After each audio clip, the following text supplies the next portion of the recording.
Welcome, everyone, to Cooley's Off the Cuff. I'm Waylon Cooley, your host. This segment was put together as an outlet for friends and the general audience to chat about concerns and opinions as they relate to the global situations and circumstances. We are not experts in any way in the medical field, legal, or religion. The information that we give is truly just our opinions as each individual, and this does not reflect our businesses, occupations, or our sponsors.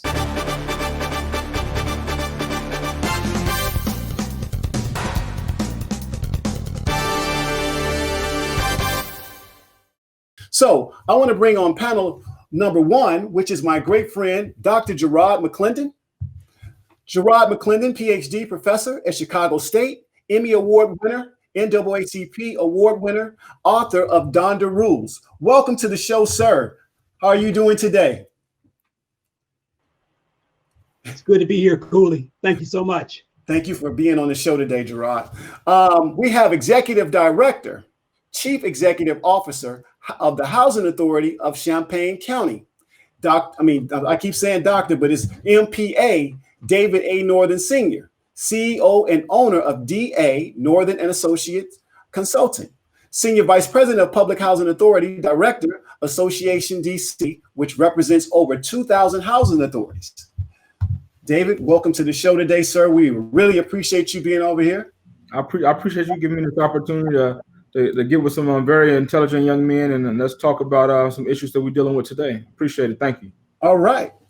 And last but not least, we have Senator Eddie Melton, District 3, ranking minority member of the Senate Education Committee, Deputy Chairman of the Indiana Democratic Party. Eddie, welcome to the show, sir. Thanks for having me. All right. I got a fine panel here, people. Okay.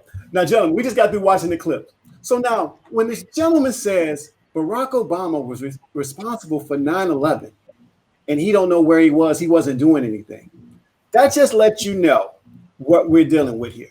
And he's a solid Trump fan. So I just want you guys to chime in. What did you guys think about the video clip? To start off with you, Dave.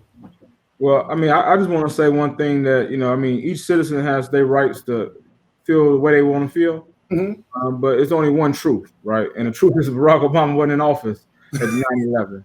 And so I don't know where he was at either. I remember I was at, but I don't know where he was at because he wasn't in office. He wasn't my president, and I wasn't concerned where he was at, actually. Exactly. Gerard, you next. Go ahead, Gerard.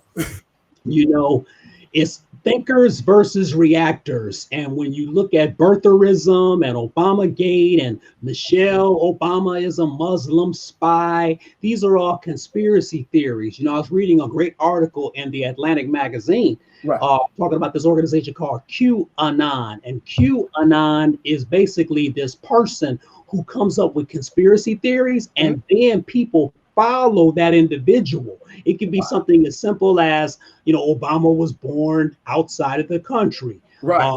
Hydrochloroquine works for everyone. Oh my goodness. Let me tip the scales. And so what happens is when people get behind a messianic figure, a figure who they think is just this far away from God, they don't care because it's a culture war.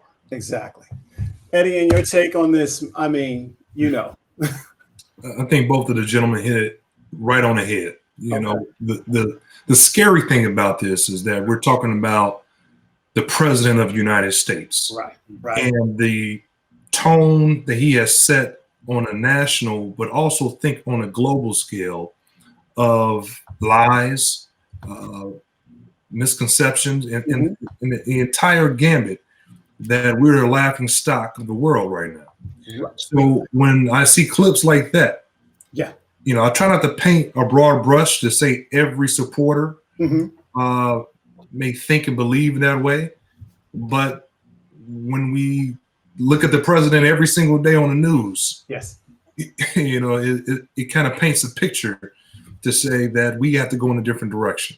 And you know what? And you hit it on the nose with that. And if you notice, we have more clips to show too, but the Trump supporters, and any supporters of Democratic, parties or Republican parties. We get it, and liberals as well.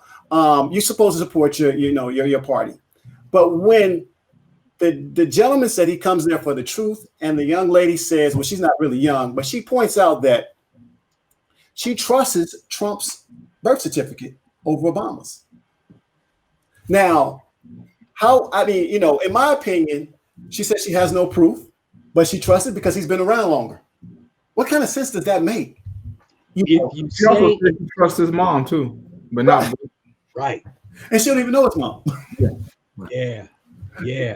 It's classic Nazism, man. If you tell a lie, right? If you tell it loud, if you tell it over and over, people will believe it. And that's the classic example of QAnon. I mean, remember Pizzagate when QAnon and other conspiracy organizations said that Hillary Clinton had a sex ring with children, and they were torturing children, in Comet Ping Pong Pizza Parlor, really? And then a man, Edgar Welch, who believes in this conspiracy, drives 360 miles with an AR-15, and he was going to shoot the place up. Thank God they thwarted that. Right. This happens because people believe in this messianic conspiracy theory leader, and in this case, it happens to be the president of the United States. You jumped in. Did you want to say something?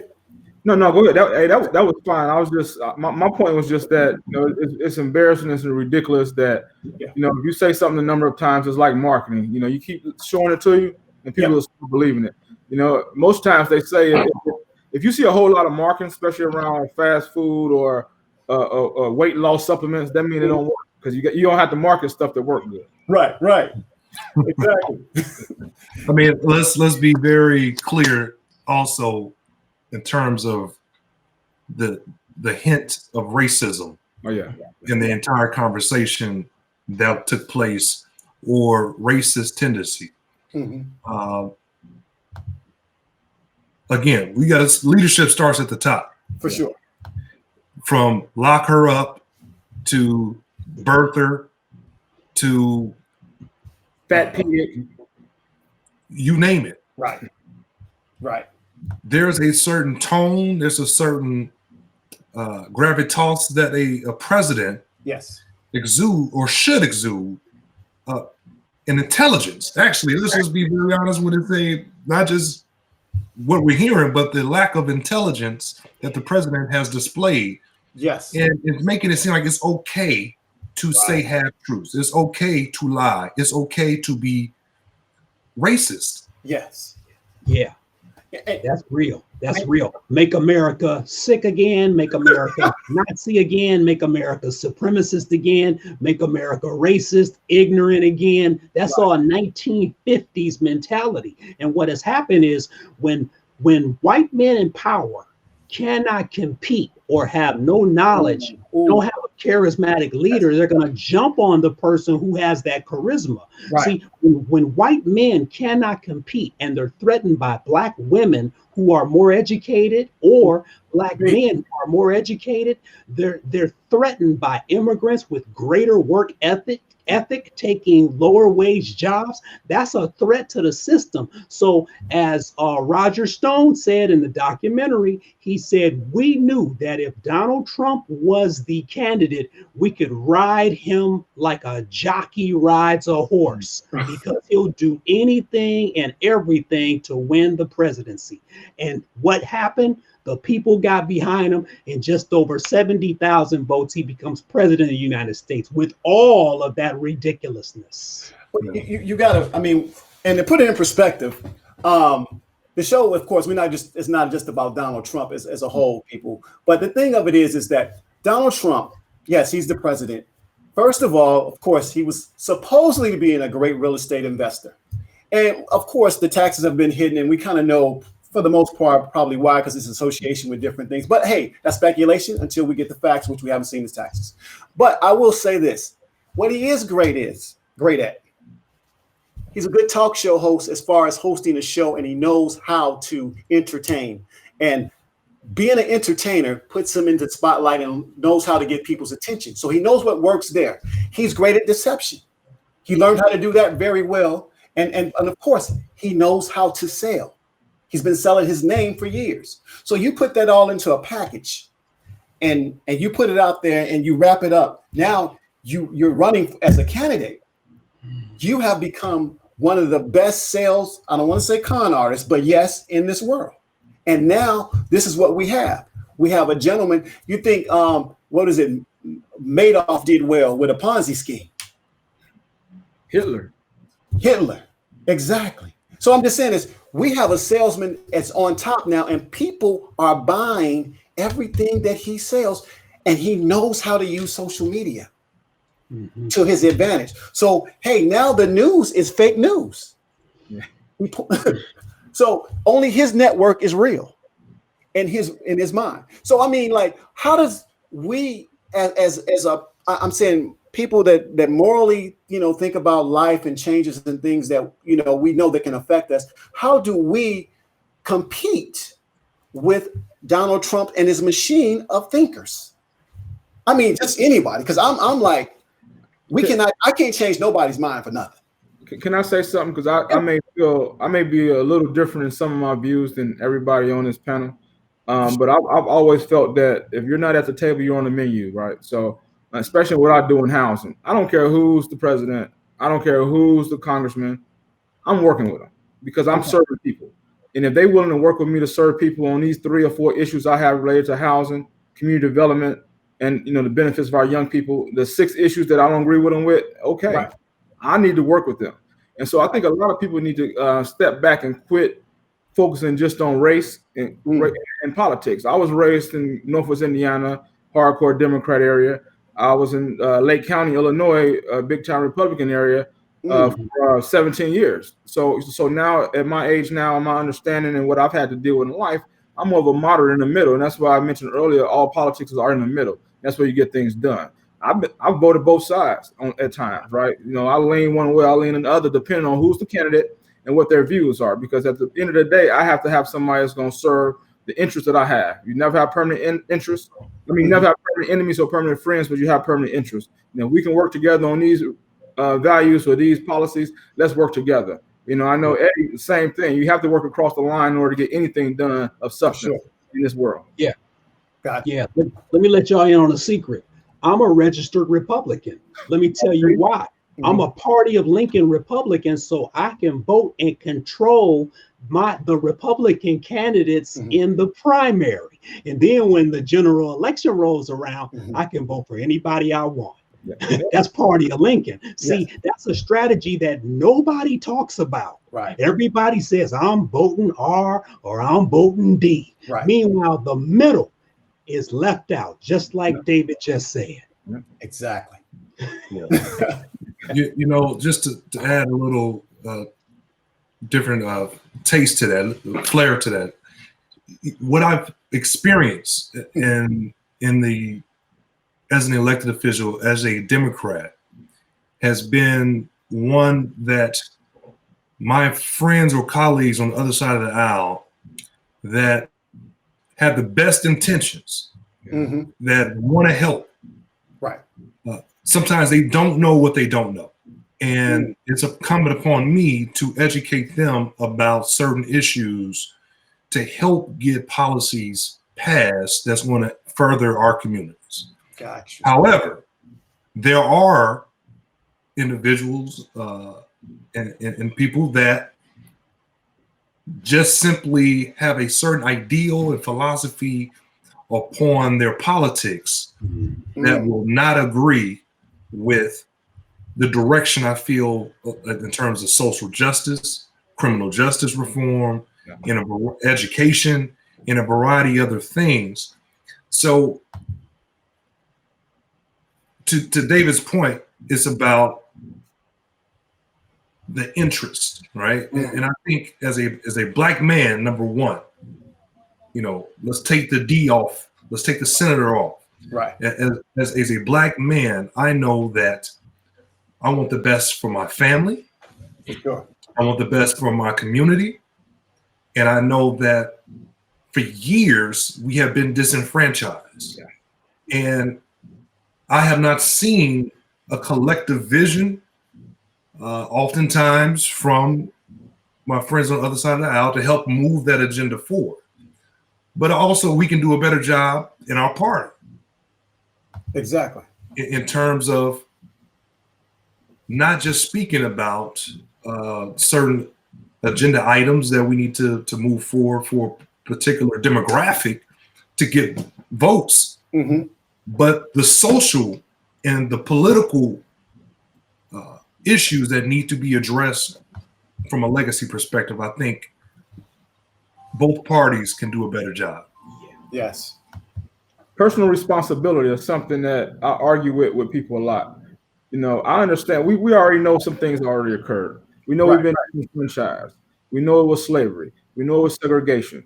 We know the haves and have-nots, and we know people that look like us and most times are associated with the have-nots. We already know this. So let's take responsibility and start raising our kids, start supporting our schools, start doing more in our communities, start picking up the litter, start focusing on our efforts toward our communities in a better way, supporting business owners and suppliers and people that look like us also. Because if we don't start from that standpoint, you know, our communities will never be at the table in a sense. I mean, these are vital points. I mean, this what I'm going to say is, you know, I want to jump in because the president right now has, you know, as a leader, I'll say it this way. When you're supposed to lead, I think a good leader listens to his team of people. And we have mixed messages all the time. And it's kind of like what's going on with this pandemic. You know, when you're more concerned about business than people's lives, to me, that's a problem. I mean, now, Dave, you said earlier and that you know you work with both sides. Yeah. You know, work with everyone. And you work with everyone for the benefit, especially of people's lives. You know, I feel that is so important. And what I don't see is the leadership in our president in that respect. And, you know, when you won't even wear a mask at these times, when you choose to tell people to take certain drugs that haven't been approved, what is the CDC there for? And these professionals and what they do? Anybody can chime in.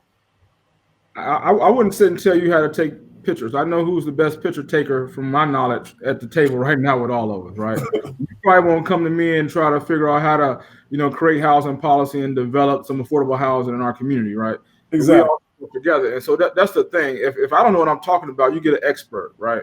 You know what I'm saying? If I don't know how to do journal entries, I get an accountant to do that. If I don't know how to do a roofer, I get a roofer. So that's the problem that I see at the top of of our country right now, is that it's more talk and not real thought process or real work or care in the decisions that's being made, or even the actions. You lead by example, right? I know that I've always tell young people, especially my kids, that you learn from everybody. You learn what to do and learn what not to do.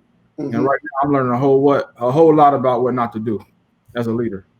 Got you. Think about this, though. Think about this. The president of the United States is not a reader or a thinker.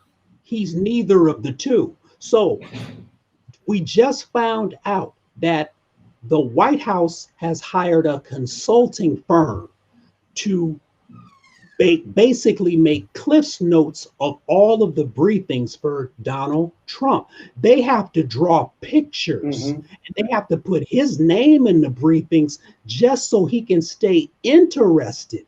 The president of the United States is not a reader or a thinker. You cannot get behind that. That is the road paved to destruction. Yeah. Barack Obama, he read the briefings every night and first thing in the morning before the treadmill, you know, and now we have a president who doesn't even read. Really? Think about that. Think about that. What if Barack Obama didn't read? What he if wouldn't be president? think? No. What if he wasn't a Harvard-trained lawyer? Right. You know, what if he said things like, "I'm taking hydrochloroquine"? What if he wasn't trying to tip the scales on Gilead so stock prices would go up? If he was doing all this, they would have tarred and feathered Barack Obama within his first week of office. But we let Donald Trump get away with it because he has that silver tongue and he says he's a billionaire. Right. He's not a billionaire at all. He just leases his name. Yes. Let's look at what's getting ready to happen in terms of we're in the midst of an election right now. Let's rewind the clock.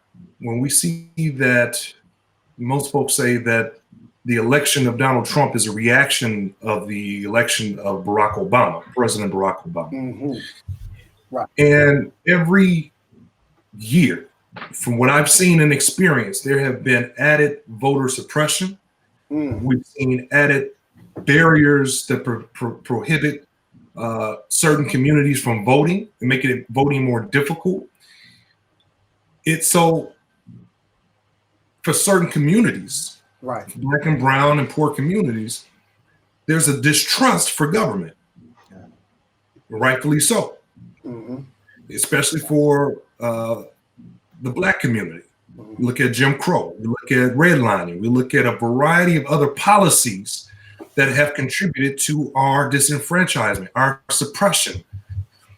right. So we have a legacy of distrust with government, oftentimes, different communities. So I think we're going to see more disengagement on top of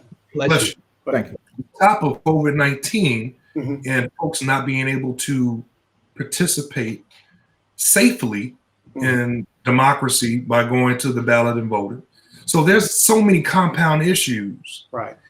And if you don't have the right leadership, there you go, at the helm to navigate this and not make it political and make it very laser-like focus and say, look, health and safety, protection of the people, let's get this country on the right track. We're not seeing that to what Gerard was saying. Got you.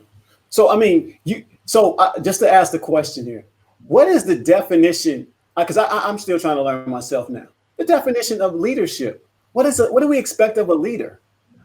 So I'll start about that. I just want to say quickly that I'm pretty sure we're much more than 100,000 deaths because the lack of early testing, the lack of being able to test people that passed away with the number of tests. And I'm just, I'm not no conspiracy theorist. I'm just being as the educated individual, knowing that if you don't know why somebody died, you can't claim the reason.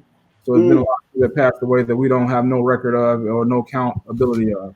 But what I would look at, if you look at academia, a leader is somebody with social influence, somebody that can enlist others to try to really, complete tasks, have accomplishments. They utilize their skill sets and their platform to get things and make things happen. Which, you can say what you want to say about Donald Trump or Hitler or whoever, or Martin Luther King Jr. Also, I would say they all was leaders. Now, you could take anything. You could be a positive leader, a negative leader. Now, I'm not going to say he's the most positive leader, but he has leadership skill sets because people are following him, and he's enlisting them to do and make accomplish things that he want to accomplish. Not saying it's right, but that's what I feel like leadership is. Okay, Gerard, you got to chime in on this. Yeah, I mean, David's absolutely right.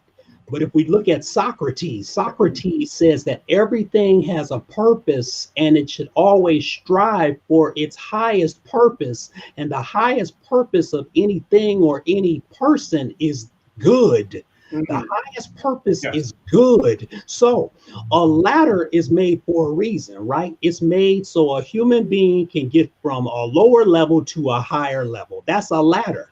But you can use a ladder for many things, right? You can beat somebody over the head with it. Now the ladder's a weapon, right? You can put the ladder over a bridge, over water so you don't get wet. But that's not the highest purpose for a ladder. That's not why it was created. So when you talk about leadership, okay, anyone with influence can lead. The question is, who are you leading and what are you leading?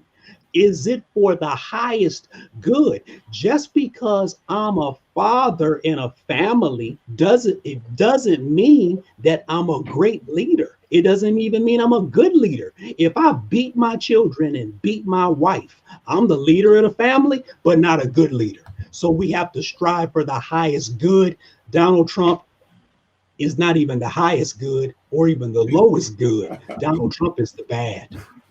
Yeah. One part, and both of you hit it eloquently in terms of framing leadership, vision. And a good leader will bring vision to an organization. They will bring vision to a country, to a community, but they're not only going to paint that picture or give that vision, they're going to help create a roadmap on how we're going to get there. They're going to lift up and build other leaders to help achieve that. And we're not seeing that in this country right now through this presidency. We're seeing no ownership of responsibility when it comes down to COVID-19. And everything that he wants to find wrong that has taken place, he blames it on the previous administration. Yes. Which there's no accountability in that regard. Exactly. So yeah, we got to rest it right there. Okay. Yeah. There, you know, and I'm not going to reveal my source. But Donald Trump makes the move in early March. Here's the crazy thing. My source knew that Donald Trump knew by December 31st that something was going to jump off from China. Wow. January 23rd, my source told me that everyone was screaming the alarm, ringing the alarm, January 23rd to shut the country down. Right. He didn't do it. It's a hoax.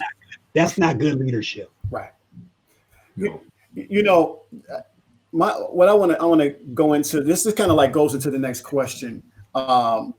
Does political correctness apply, given the number of times Trump's targeted the past administration for the current shortfalls? And now this is the craziest thing. Mitch McConnell comments toward Obama. You said it, Eddie, that he's the Trump administration, which we're talking about Donald Trump himself, always blaming the past administration. Now, as far as on record, I do not know how many times President Obama has ever spoken out talking against the current administration, but we know the one time that he did and never used Donald Trump's name. But Mitch McConnell speaks out and says that Obama needs to shut up. Now, as many times, like I said, on the record, we have heard our president constantly blaming our past administration. Do you feel that Obama should have spoken out a long time ago, or as far as him being classy, and they said he has no class now, or do you feel that he has no class for speaking out? I think what he has shown is class. Every presidency that I can remember, the former president gives that president the opportunity to make decisions. Exactly. To lead, right? Exactly. So he shouldn't have to speak out on every single issue. The simple fact that he had to speak out to speak volumes to the leadership of the president. Yes. Because it's getting so bad, and the lack of leadership is getting so bad that you have to speak out on the lack thereof. So that is something that we got to really recognize. Beautifully, well spoken. Dave, you got anything to say to that, Gerard? I mean, well, I've taken over after a number of people in terms of leadership roles, and I always say, you know, even if I sometimes have to say, you know what, the decision that was made prior to me was this decision, but I'll own it now. Let me move forward and let's focus our leadership values, our interests, and you know, our intelligence on creating a better situation of policy so that we can solve the issue at hand. You know, I don't need to mention their name. I don't need to say all of that. You know, so I think he was, you know, being honorable and not mentioning that. I get tired of hearing about Barack's presidency over. I'm gonna get tired of hearing about it. You know, that's like you dating somebody to keep talking about their ex. I mean, come on. Right. And back, go ahead, Gerard. No, I'm just in agreement. Yeah. Hey, listen though, the funniest part is it's not even funny no more. How many years ago was he president? Yeah. You had, that's 3.5 years. It's almost 4 years. It's like what, you was a freshman in high school, now you a senior, and you still talking about what happened in the 8th grade. That's just how, that doesn't, maturity-wise, it doesn't even add up. But this president constantly, talks about the past. So lack of leadership, don't want to take responsibility for nothing. And as it been exposed, Obama them didn't have a plan for the COVID or for any type of disease. You have dismantled the whole program that was set up, but you're still blaming that past administration. So again, it just makes me think. So, I mean, to jump into this, what is Obamagate? Do anybody have an idea? Now, listen, I do not know what Obamagate is. Well, he got a gate around his house the last time I passed the saw. So that's Yeah. I'm just saying. Bingo. That's the only gate. That's it. That's the only gate. It's fictitious, man. It's QAnon, man. It's conspiracy theory, man.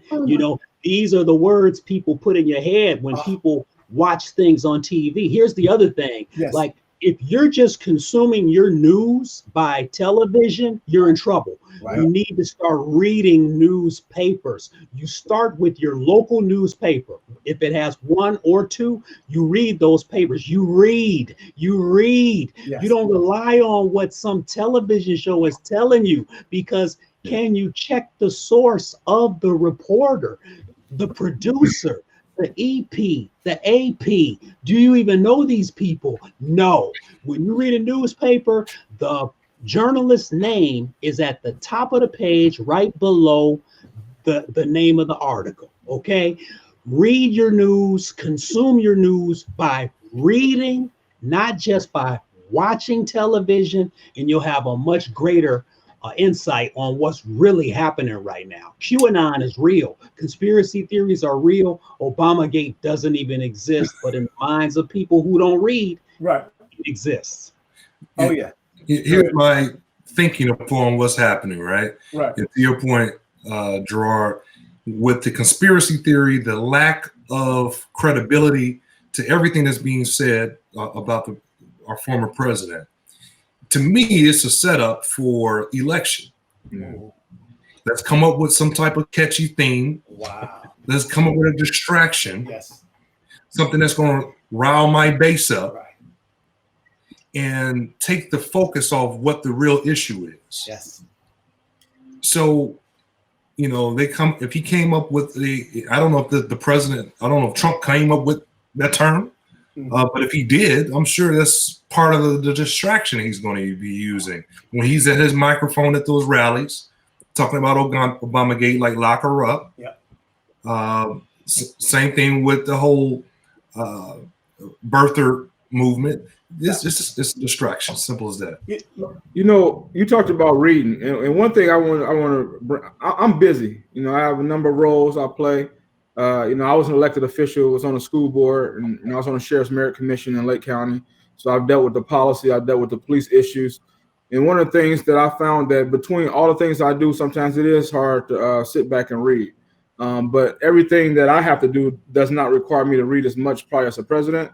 But what I did find is that I can highlight what I need to read and push voice, and it'll read it to me now. So there's no excuse not to be prepared for no meeting that you're going in.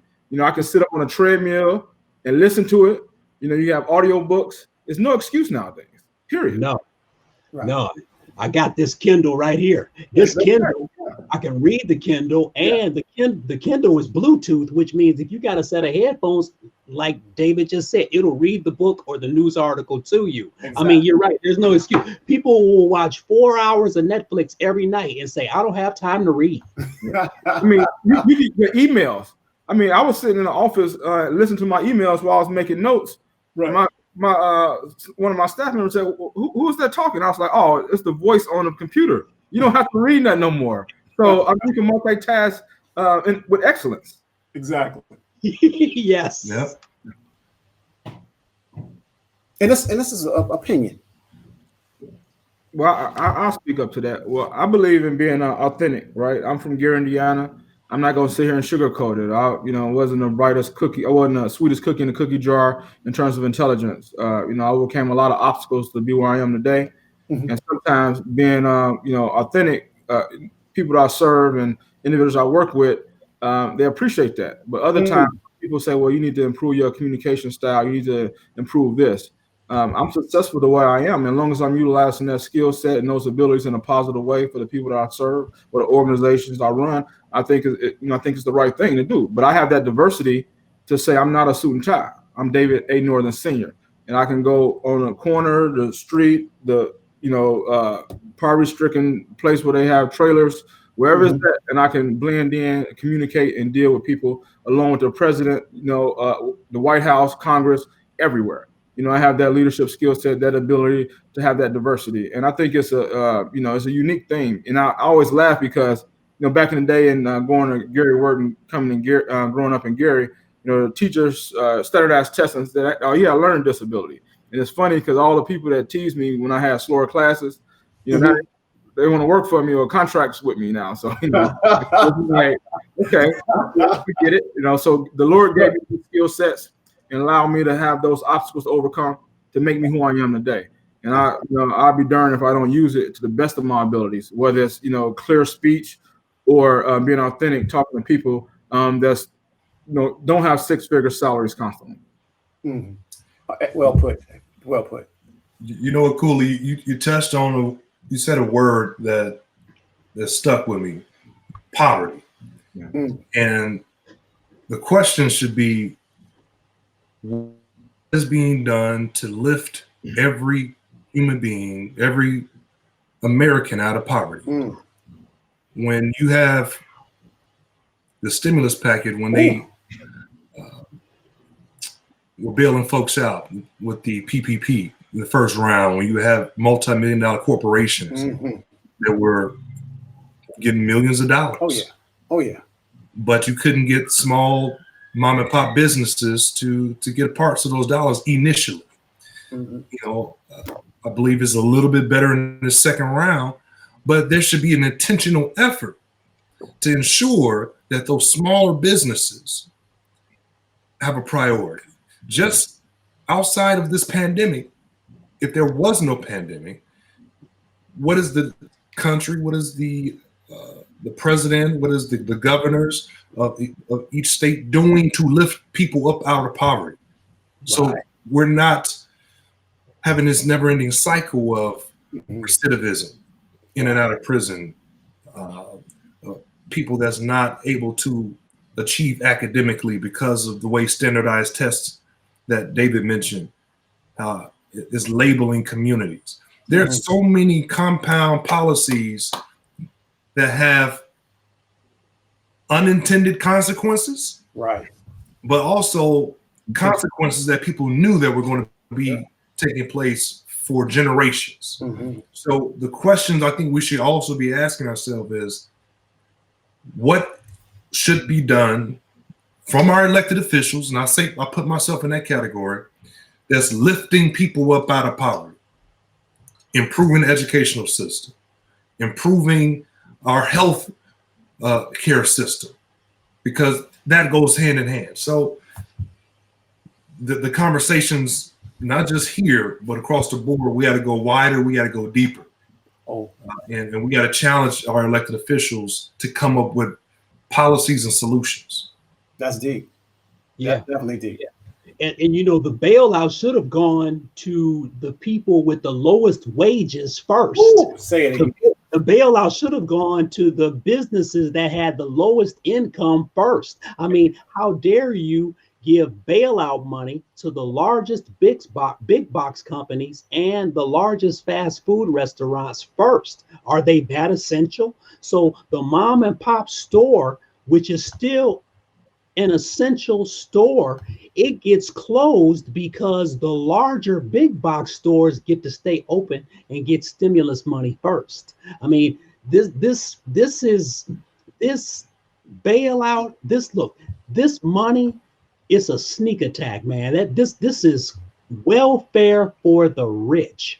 Anytime you don't laser focus on poor people, just as Eddie said, the senator said, as Reverend Barber says, if you don't focus on poor people, if you don't focus on small businesses, who make up over half of the businesses in the United States. It's why 40 million people are unemployed right now, because the wrong people got the bailout. You know, they'll give the Lakers $30 million in bailout money. They won't make sure the Gary school system get the money to make sure the kids get the most upgraded computer systems and books. You know, that they in air conditioned rooms. You know, I mean, I'm a Lakers fan, but I'm really pissed off at this bailout. I don't usually try to, you know, show my, you know, I don't wear it on my sleeve all the time. You know, I usually, but this really bothered me. It was a hospital in New Jersey that had been closed for 10 years. Got so much money because they filled out the application. Where's the oversight? Right. I couldn't jaywalk in certain communities without going to jail. Wow. And you telling me you just passing out millions? The Los Angeles Lakers? Mm-hmm. I almost want to throw all my crap away for that. That don't make no sense. Why would you even apply? You should be asking yourself for applying for that. Yeah. I mean, just the fact of it is Kushner, his son-in-law got $800 million for hotels that they manage, things of that nature, and own. I'm saying not manage and own. Mm-hmm. Mm-hmm. And did we lose Cooley? But, you know, I'm going to keep talking. Here's the thing. You know, this is why we have to make sure that we take care of the least of these. Mm-hmm. And I think that's what David does. I think that's what Senator Melton does. We have to take care of the least of these. And when we take care of the least of these, everybody benefits. Absolutely. Absolutely. Senator Milton said something, and I totally respect that young man, regardless if he's a Kappa or not. We always got to go there because the cues. It was coming. We educated men, but we got to laugh sometimes too. You know, I just love this, you know, select group of, intelligent African American men that's doing something in life, that's being leaders. But you know, you mentioned something about being intentional and unintentional consequences of things like that. And so we got to really focus on being intentional about what we do. And so when I develop policies around Section 3 engagement, when I develop policies around, you know, procurement, I'm intentional with it. Everything I do when I develop policies with my staff and my team, it's intentional. You know, like Illinois just released the marijuana, right? I felt there was a lot of intentional things that we could have did that made sure people look like us in our communities. That I'm not pro drug selling. I'm not pro. I wasn't for the marijuana legalization. However, I can understand some of the benefits of it. But what I can say is this: the individuals that was on the corner selling marijuana to support their families, most of them look like us, and so now they're out of a job. They're out of money. So why wasn't we intentional to say, okay, these big companies, you have to make sure you support a smaller company. And you have to make sure you put this money back in the community to train these individuals. Something different. It's about being intentional because it's going to set up and make everything even worse. The rich is going to continue to get rich, and our community is going to suffer. Now, Joe Biden. I mean, what is the best chance of I say choice for Joe Biden to win or even compete? Would you say a female or a male VP? Now, he said he was going to, you know, pick a female for a VP. Going up against Donald Trump. What do you guys think? Southern strategy. You got to find out who's going to win Michigan, who's going to win Pennsylvania or Florida, or take Alabama or Georgia. It's not even about a black woman or white man. It's about who can win key states that Trump can be toppled in. You know, we saw that Sarah Palin didn't work, right? She was the wrong choice. Right. All right. We saw that Tim Kaine was the wrong choice for Hillary Clinton. It didn't work. Right. So Biden's going to have to choose wisely. And it's all about the Southern strategy, man. If you can't take one or two of those key states in the South, you're going to lose the Oval Office. Beautifully well said. It's a numbers game at the end of the day, like Gerard said. They're counting votes right now. You know, who's going to bring those certain states to the table to help you get across that finish line. Beautiful. You know, I'm gonna be honest with you. You know, I'm just gonna, you know, tell the truth from the way I see it. I mean, Biden can get Mother Teresa. If stuff don't change, I don't care.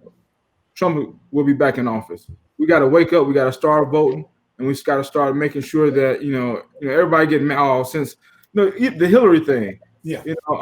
This ain't happened, so I won't vote. That didn't happen, so I won't vote. We got to quit, doing that. I felt Hillary probably should have picked Bernie Sanders. Mm-hmm. I thought that maybe even Castro. Okay. Somebody that brings some diversity there, and not just like somebody like you in a sense, but a little different. Somebody. It was nothing wrong with bringing Bernie and Hillary people together, and that's what we got to quit doing. Quit tearing down one another to make others look good or better, and then we want to come back and be friends. Because once you all say all that stuff about me, it's hard to really sit at the table and really make policy happen together. That's true. The one thing I noticed during the Democratic primary, when we had that very crowded field, man, we got a deep bench. Yeah, a deep bench for the year to come. Man, you hit it, Dave, when you said Castro. Yeah, Castro was killing them on that debate stage. Ex-HUD secretary, I'm telling you, I've been there with him. I know it. But he had substance, and he was knowledgeable on issues. So, but I just use him as an example when we talk about Senator Cory Booker, when we talk about Senator Kamala Harris. The bench is deep. We didn't even talk about Buttigieg. Yeah. So Democratic Party for the future, is looking bright in terms of individuals that's going to bring substance, individuals that's on the right side of the issues. Right. I think that's important. Okay. I mean, now, gentlemen, I'm just going to throw this out there right quick. How do you guys feel about the New York governor, Comey? I mean, as a VP, I mean, I think he spoke out a lot and challenged Trump. And I look at his voice, but I mean, I don't see it happening. But I'm just saying, what do you guys think about that? Well, that goes back to, I don't know why it's happening, but the HUD secretary field is deep. Because he was an ex-HUD secretary. That was the first HUD secretary. That's when I knew I could do something special in terms of serving communities. I worked in East Chicago. We got accommodation for some work I did at the Housing Authority there. John Artis, one of my mentors, took me to DC. I met Andrew Cuomo, and I was like, you know what? This is something special. I'm going to work in this field. But I met him then and saw some of the things he was doing as HUD secretary that resonates now with what he's doing as governor. So I think he should have never said, I'm picking a woman just to say I'm picking a woman. He should have waited. That was a mistake. Cuomo would be that person to me. Good. Yeah. Okay. I blame the campaign for that. You gotta, Biden sometimes will just start talking, and that's not always good, man. That's the Trump syndrome. I'm just saying, that's not always good, and you have to realize that you have to want to vote for something, not just against something. Because if I'm buying concert tickets, I'm spending $100 for a concert ticket because I want to see that artist perform. Right. If I don't want to see the artist perform, I'm simply going to stay at home. Right. Biden has to give people something to vote for, not just something to vote against. Wow. We got to wake up.